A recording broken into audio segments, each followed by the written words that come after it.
राजा अग्निध्र चरित। शंभुव मनुंक पुत्र सप्त सिंधु और सप्त दीपर स्रष्टा महाराज प्रियव्रतंक सप्तपुत्रंक मध्यरे ज्येष्ठ थिले अग्निध्र।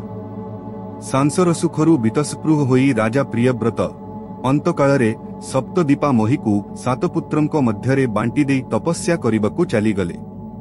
सेही अनुसारे अग्निध्र हेले जम्बूदीपर राजा। पित्राज्ञा अनुसारे से प्रजांकु पुत्र परी पालिबाकु लगिले। राजा अग्निध्र दिने भाबिले तांको अंते पुणी किए एही विशाल जम्बूदीपकु सुशासन देव।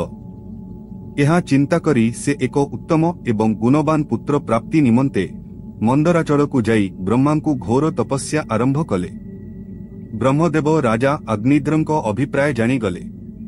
से पूर्वचित्ती नामनी एक अप्सरांकु तांको पाखकु पठाइले। अग्निध्रंक तपस्या स्थली निकटरे एक सुंदर उपवन थाए। अपसरा पूर्वचित्ती आसी सेही उपवन मध्यरे तांको पादर नुपुर ऋणु झुणु करी विचरण कले। सेही ध्वनि शुणी ध्यानरे बसिथिबा अग्निध्रंक समाधि भंग हेला। मुद्रित चक्षु खोली चाहि देबारु से सम्मुखरे सेही अपसरांकु देखि पारिले। अपसरांक मनोहरणकारिणी रूप जवन देखि अग्निध्र काम विमोहित होई पड़िले। से तांकु मधुर संभाषण करी कहिले, तुमे किए? तुमे काहिकी ए पर्वतकु आसिछ? तुमे ईश्वरंकर कोनसी माया नुह त? स्त्री मानंकु प्रश्न करिबारे अग्निध्र भारी कुशली थिले। से नाना चातुर्यपूर्ण कथारे सेही अप्सरांकु प्रश्न करिदेले। जम्बूदीपाधिपति अग्निध्रंक सह अप्सरा पूर्वचित्ती केते हजार वर्ष जाए बास करी समस्त पार्थिव ओ स्वर्गीय सुख भोग कले।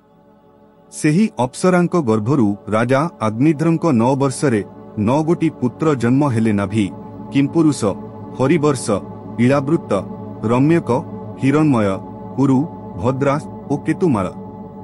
एही पुत्र मानंक जन्म परे सेमानंकु पूर्वचित्ती राजनबररे छाड़ी देई ब्रह्मालोककु फेरी गले। पुत्र माने क्रमे बड़ हेले। अग्निध्र समग्र जम्बू दीपकु 9 भाग करी पुत्र मानंक नामरे नामित कले।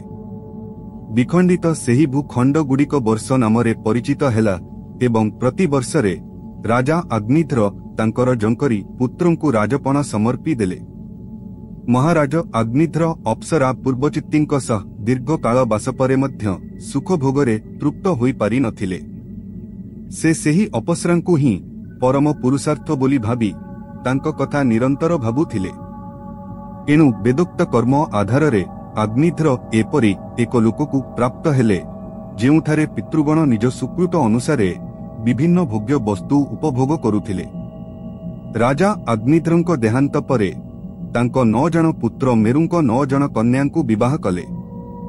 सेही कन्यागण हेले मेरुदेवी, प्रतिरूपा, उग्रदंस्त्री, लता, रम्या, श्यामा, नारी, भद्रा एवं देववीती।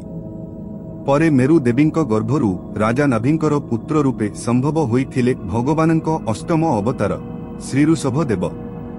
श्रीमद्भागवतरे भगवानंक अष्टम अवतार कथा निम्न भावे वर्णित होइछि। अष्टमे नाभि गृहे जात। ऋषभ मेरुदेवी सुत। अति कठोर तप कले। ज्ञानींकी पथ देखाइले। अर्जुनी चरण बेहेरा।